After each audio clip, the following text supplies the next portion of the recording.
بسم الله الرحمن الرحيم. السلام عليكم ورحمة الله وبركاته. ازيكم يا حبايبي؟ عاملين ايه؟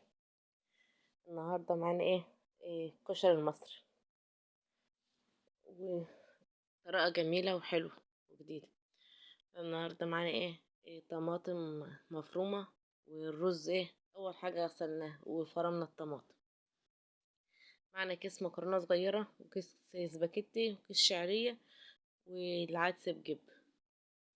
جهزنا حاجتنا كده، جبنا بصلاية كبيرة وراس توم وفرمناها، راس التوم مع البصل، ونحمرها بقى في الزيت، ونحط لها سنة ملح. بعد ما ما تحمر، احنا جبنا حطينا المكرونة اهوت. جبنا الكيس دي والكيس دي وحطيناه، وهنسلقها هنفضي المكرونة وهنسلقها، وهنسلق برضو العدس معانا. وهنجيب البصلة بعد ما تحمر بقى، نحمر البصلة، ونحط لها معلقة كمون وهي بتتحمر. هنا العدس اهو بنسلقه، ولعنا عليه. انا ببقى اغليله المية الاول هو قبل ما اسلقه. جبنا هنا البصلة اهي بعد ما احمرت فضلت شوية. هنجيب لها معلقة كمون ومعلقة كزبرة، ونحمرهم فيه. تلاقي ريحة الكمون والكزبرة مع التوم جميلة، وتلاقي ريحتها حلو. هتحمرها شوية، وبعد كده شوفي بقى التكة اللي فيها دي. هتجيبي معلقتين خل وهتحطهم عليه، على التوم، على البصل. ما شاء الله، شوفي اكنها طشة فت. ما شاء الله.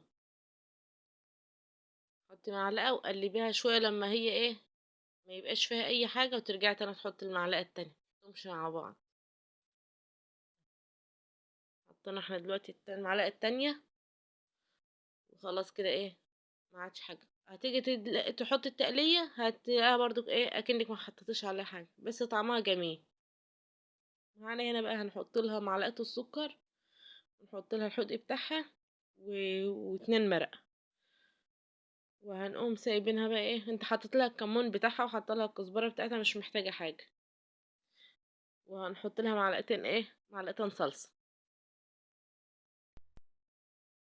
وحط لها ملحها بقى وقلبيها وسيبيها.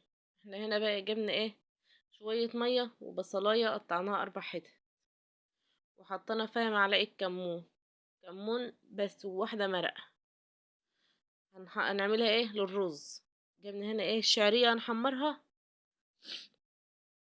وبعد ما نحمرها نقوم حاطين الرز. هنلوح الرز فيها شويه، وهنحط عليه بصلايه بقى، نفرم بصلايه ونحطها عليه. في الوقت ده بقى حطينا الرز، وهنلوحه تلوحه خفيفه كده مع الشعريه، كده بس ان هو يتقلب فيه. هتفرموا بصلايه، وتقومي جايباها حطيها عليه. ما شاء الله، البصله مخليه طعمها جميل. يعني الميه كانت غلت معانا اهيت، كانت هتغلي لسه. حطينا لها واحده مرقه وشويه عدس من اللي انت سلقتيه، وهتحطيه على الرز وقلبيه. حتى لو هو مفيش عندك عدس، شكلنا هنولع ولا ايه. حط لها شويه عدس، وخلي شويه للاكل وقت ساعتها. خلاص، هنا الميه كانت غلت بقى، وحطينا حطينا الحدق على الرز وقلبناه، حطينا له ميته.